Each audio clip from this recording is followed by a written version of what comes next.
మత్తులో తులుపున తెలంగాణ స్కూల్లో డ్రగ్స్ తయారీ బైక్ పై సరఫరా శ్రీ మీద డ్రగ్స్ కేసులో సంచలన నిజాలు నిందితుడి స్కూల్ను క్లోజ్ చేసిన విద్యాశాఖ.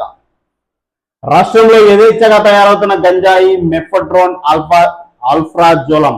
కేసీఆర్ 10 ఏళ్ల పాలనలో అన్ని రంగాల్లో అగ్రగామిగా ఉన్న తెలంగాణ రేవంత్ రెడ్డి 20 నెలల పాలనలో ఉడతా తెలంగాణగా రూపుదిద్దుకుంది. చర్లపల్లిలో 12,000 కోట్ల డ్రగ్స్ పట్టుబడమే ఇందుకు నిదర్శనం. దేశంలో అతిపెద్ద డ్రగ్స్ రాకెట్ గుజరాత్ తర్వాత తెలంగాణలో వెలుగు చూడడం దురదృష్టకరం. మహారాష్ట్ర పోలీసులు నెలల తరబడి పరిశోధించి డ్రగ్స్ రాకెట్ గుట్టును రట్టు చేస్తే రేవంత్ రెడ్డికి మాత్రం సోయి లేకపోవడం సిగ్గుచేటు. ఓ ముఖ్యమంత్రి డ్రగ్స్ వ్యవహారంలో నీకేమైనా ముడుపులు ముట్టాయా? అందుకే మౌనంగా ఉన్నావా? 12,000 కోట్ల డ్రగ్స్ పట్టుబడితే మీ పోలీసులకు కనీస సమాచారం రాలే ఎందుకు? నీ ఈగల్ ఏం చేస్తున్నది? నీ హోంమంత్రిత్వ శాఖ ఏం చేస్తున్నది? పోలీస్ శాఖ ఇంటెలిజెన్స్ ఏం చేస్తున్నది? ఈ 12,000 కోట్ల డ్రగ్స్ పట్టుబడు ఇప్పుడు ఈ 2 ఏళ్లలో పుట్టుకొచ్చిన కాదు వ్యవస్థ. అది 10 ఏళ్ళు వాళ్ళు ఆడ చేయబట్టి విమర్శించాక మీకాడిది అసలు కనీసం విమర్శ తీసుకునే హక్కు లేదు వాస్తవం చెప్పాలంటే.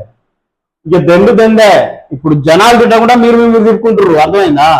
మనం తిరగబడకుండా ఈ రాష్ట్ర ప్రజలు ప్రభుత్వం మీద తిరగబడకుండా ప్రతిపక్షం ప్రభుత్వాన్ని కాపాడుతుంది. రేపు వీళ్ళు ప్రభుత్వంలో పోయినప్పుడు వాళ్ళు కాపాడుతారు. ఇది ఎవరి పాపం? ఆ 12,000 కోట్ల డ్రగ్స్ ఎవరి పాపం? ఈ 2 ఏళ్ళ కాంగ్రెస్ పాపమా? 10 ఏళ్ళ బీఆర్ఎస్ పాపమా? వైన్స్లకు టెండర్లు ఇచ్చి రోజుకింత సంవత్సరం 2 ఏళ్ళకింత వైన్ షాప్ల సంఖ్య పెంచేది ఎవరు? ప్రజలు కోరుకుంటారు, ధర్నాలు చేస్తారు. వైన్ షాప్ల సంఖ్య పెంచురి, టెండర్ల రేటు పెంచురి, బ్రాండ్ల పేర్లు మార్చురి, ఇంకా ఎక్కువ బ్రాండ్లు తీసుకురా ప్రజలు ధర్నాలు చేస్తున్నారు రోడ్లెక్కి. మీరు ఎట్లా వాటి మీద ఇంప్లిమెంట్ చేస్తున్నారు? అవన్నీ మీకు డబ్బుల కోసమే కదా, ఇన్కమ్ కోసమే కదా. తెలంగాణను మత్తులోకి నెట్టేస్తున్నదే ఈ ప్రభుత్వాలు.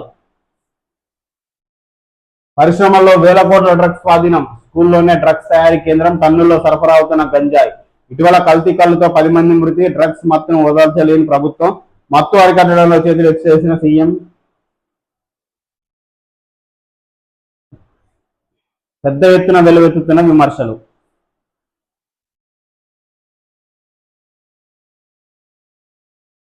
కొన్ని డ్రగ్స్ కేసుల వివరాలట. గత ఆగస్టు 9న మెడిసిటీ మెడికల్ కాలేజ్ 9 మంది మెడికల్ డ్రగ్స్ పాజిటివ్ నిర్ధారణ. తెలంగాణ డ్రగ్స్ వాడుతున్న వాళ్ళు 15 మంది డాక్టర్లు ఉన్నారని వెల్లడించిన అధికారులు.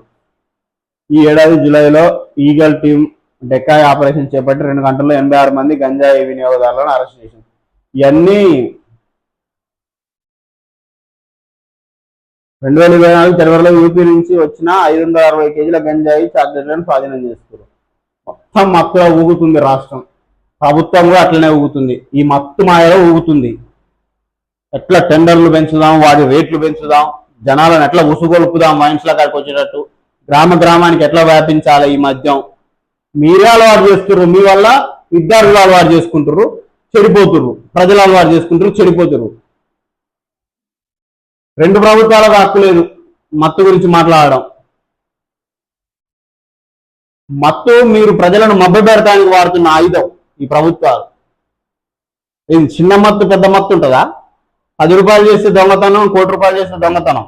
అంటే 10 రూపాయలు చేస్తే దొంగతనం కాకుండా పోదు. 1 కోటి రూపాయలు దొంగతనం చేస్తే ఇది అతి ప్రమాదకరమైంది. ఇది నువ్వు అమ్మేది అది మంచిదా?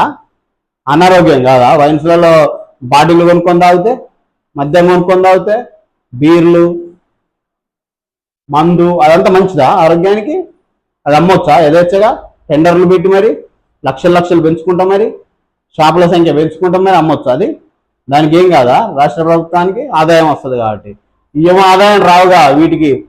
అసలు అంతెందుకు గంజాయికి డ్రగ్స్ నాకు తెలిసి ట్యాక్స్ కట్టేది ఉంటే ఇదిగా పర్మిషన్లు ఇద్దరేమో షాపులు పెట్టి.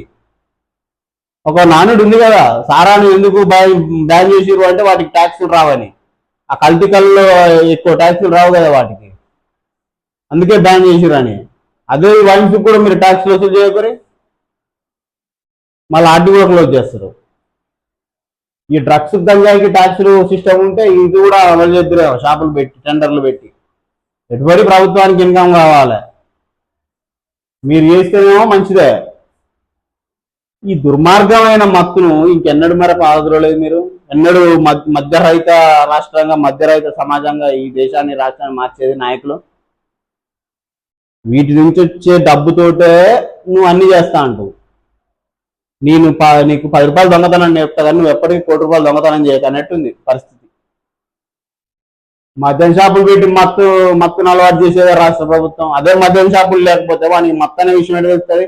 ఇప్పుడు విద్యా వ్యవస్థను ఒక పాఠశాల నుంచి బయటకు వచ్చే విద్యార్థికి 2 అడుగులేమే వైన్ షాప్ అవ్వబడుతుంది. వానికి అది రోజు చూసి ఏమనిపిస్తుంది? ఏముందిరా అలా నేను పెద్దైనా తాగాలనిపిస్తుంది. పెద్దయినా కూడా ఆగాడు తరగతి అయిపోగానే మొదలు పెడతారు. అసలు స్కూల్లోనే తాగే పిల్లలు ఉన్నారు. చెప్పుకోవడం దౌర్భాగ్యం మనది. ఇదంతా ఈ పాపం, ఇలాంటి పాపాలు అయ్యి ఉన్నాయి రాష్ట్ర ప్రభుత్వాలకు, పరిపాలించిన పాలకులకే తగులుతుంది. ముమ్మాటికి మీరు పెట్టిన ఇది మీకే తగులుతుంది. ఈ మత్తు పాపం అంతా ప్రభుత్వాలకే, పాలించిన వాళ్ళకే. ఎవరైతే దీని మీద చర్యలు తీసుకోకుండా దీని నుంచి అర్జించాలని ప్రయత్నిస్తారో, కమిషన్లు తిందామని ప్రయత్నిస్తారో వాళ్ళకే ఈ పాపం అంతా.